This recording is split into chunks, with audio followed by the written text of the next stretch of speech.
What words best describe Donald Trump's widely touted plan for mass deportation of immigrants? Controversial, yet ambitious. Instead of prioritizing the border wall, a hallmark of his 2015 campaign, Trump now expresses a bold determination to deport over 11 million undocumented immigrants living across the United States. To spearhead this initiative, he has appointed Tom Homan, the former Director of Immigration and Customs Enforcement. This promise represents a dramatic escalation in Trump's immigration enforcement strategy, aiming to deport as many as 3 million undocumented immigrants annually. That translates to roughly 200,000 people per month being forced to leave the U.S. Financially, this operation is projected to cost over $110 billion, with an average deportation expense of $10,000 per individual.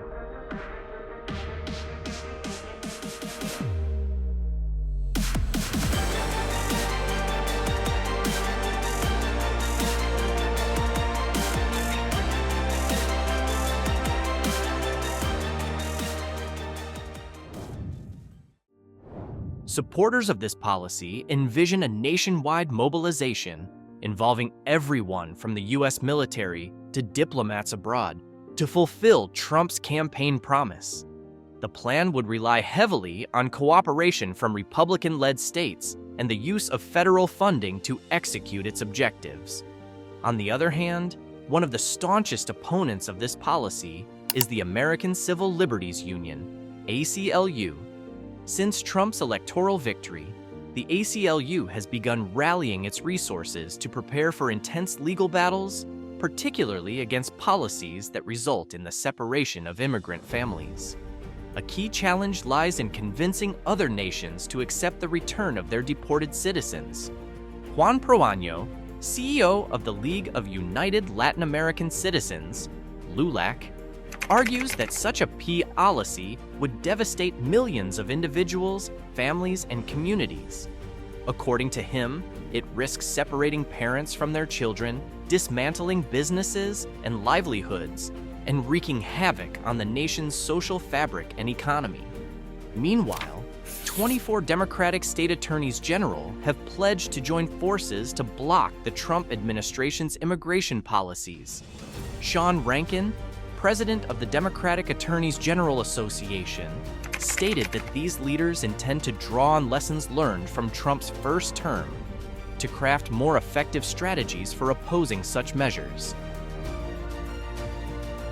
As envisioned by Trump, nearly 11 million people are living in the United States as undocumented immigrants. This figure includes encounters at the border, such as individuals attempting to enter the U.S., or those apprehended while crossing without proper inspection. Beyond Texas and Arizona, California stands out as a major destination for undocumented immigrants. According to data from the Public Policy Institute of California, the state hosts a large population of immigrants from dozens of countries, with Mexico being the primary country of origin, followed by the Philippines and China. Currently, an estimated 1.8 million undocumented immigrants reside in California. This means that there are 21.6 people who are illegal immigrants to California's population. The reasons behind migration from these three key countries, Mexico, the Philippines, and China, are rooted in a mix of crises, including gang violence, poverty, political oppression, and natural disasters. Many Mexicans come to the U.S. seeking higher-paying jobs compared to those available in Mexico, especially in industries like agriculture, construction, and services. Additionally, violence from drug cartels and organized crime in certain areas drives people to seek safety in the United States.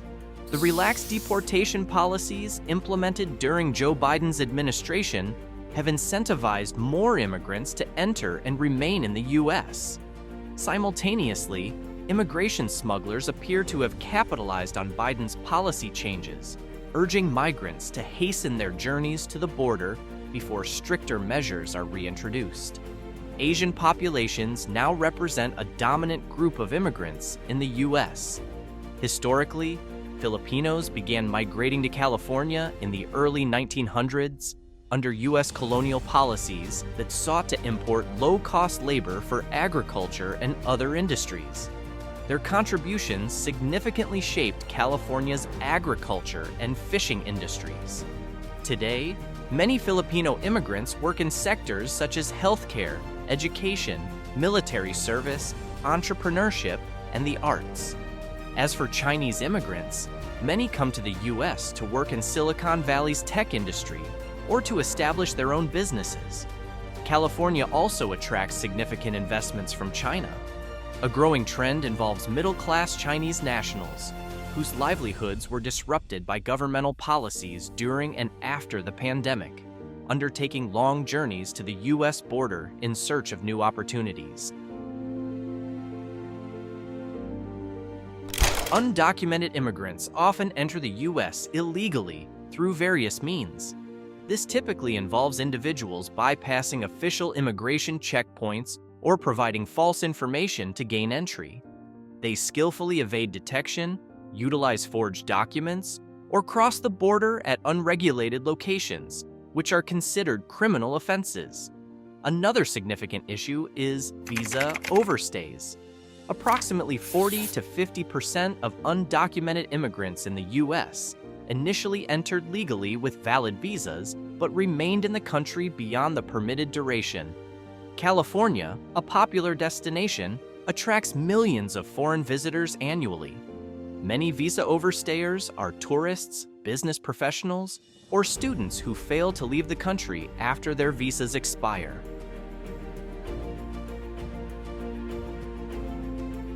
California's proximity to the U.S.-Mexico border makes it a hotspot for illegal crossings. Many immigrants enter the U.S. in search of job opportunities, particularly in sectors like agriculture and construction, which heavily rely on undocumented labor and do not require formal documentation for employment. Queremos llegar al país, a producirle al país, a pagar impuestos, a pagar todo para poder ayudar a la familia de nosotros, ¿sí me entiendes? Se están muriendo de hambre allá en Venezuela. For some, illegal migration is a way to escape unfavorable conditions in their home countries, such as violence, poverty, or a lack of economic opportunities. Many of these individuals enter the U.S. without any familial connections, driven purely by the hope of building a better future for themselves. The absence of close family ties can make the decision to migrate easier, despite the significant risks involved. Once in the U.S., some immigrants find themselves in situations where returning home is no longer an option. This is especially true for individuals from regions plagued by conflict or political instability, who fear the dangers of going back. Such circumstances are common among refugees or asylum seekers fleeing threats of violence, discrimination, or political persecution.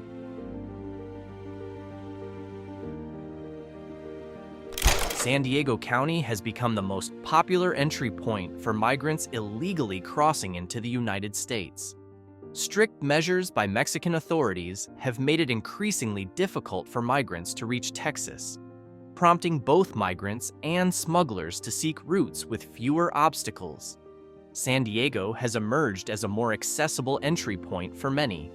Beyond San Diego, undocumented immigrants often gather in cities like Los Angeles, San Francisco, and areas in the Central Valley, including Fresno and Bakersfield. These locations attract migrants due to abundant job opportunities, particularly in agriculture, construction, and service industries. Large immigrant communities are concentrated in neighborhoods such as East Los Angeles, the Bay Area, including Oakland and San Jose, and parts of Riverside and Orange County, providing social networks and support systems for new arrivals. Talking about everything we need to do to prepare for this transition, to prepare California, protecting our environmental leadership in California, issues related to healthcare, disaster recovery, disaster relief, FEMA funding. It's a great day for us. The issue of undocumented immigration in California has become increasingly complex, particularly in its effects on local communities. One major concern is the rise of fentanyl, a highly potent synthetic opioid. which has been linked to a surge in overdose cases and a public health crisis in areas like Los Angeles and San Francisco. While some undocumented immigrants may be involved in the consumption or distribution of fentanyl, the larger problem stems from domestic criminal networks and transnational drug cartels. Fentanyl is primarily trafficked into the U.S. by large organizations such as the Sinaloa cartel, which exploit vulnerabilities along the border. Migrants are often coerced into smuggling drugs across the border under threats of violence, making them unwilling participants in the trafficking process. This has led to intensified law enforcement efforts, such as Operation Blue Lotus, which has successfully intercepted thousands of pounds of fentanyl and precursor chemicals in regions like San Diego.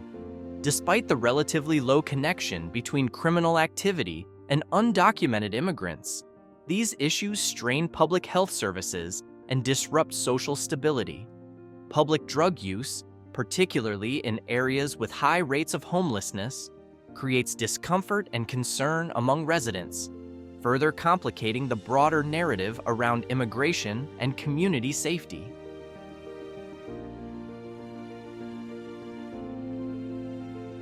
Donald Trump, representing the Republican stance, emphasizes strict enforcement of immigration laws. The Republican agenda prioritizes heightened border security measures, including the construction of physical barriers, stricter asylum restrictions, and increased funding for border patrol efforts.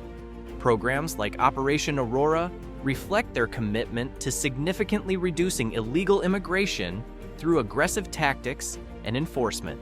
November 5th, 2024 will be Liberation Day in America. It will be Liberation Day. On the other hand, Democrats advocate for a more balanced approach.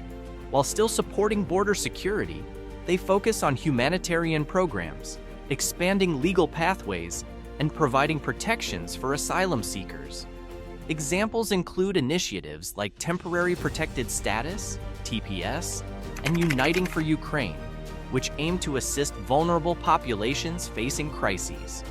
Democrats oppose mass deportation policies, favoring instead comprehensive immigration reform that includes pathways to citizenship for undocumented immigrants who have been living in the U.S. for extended periods.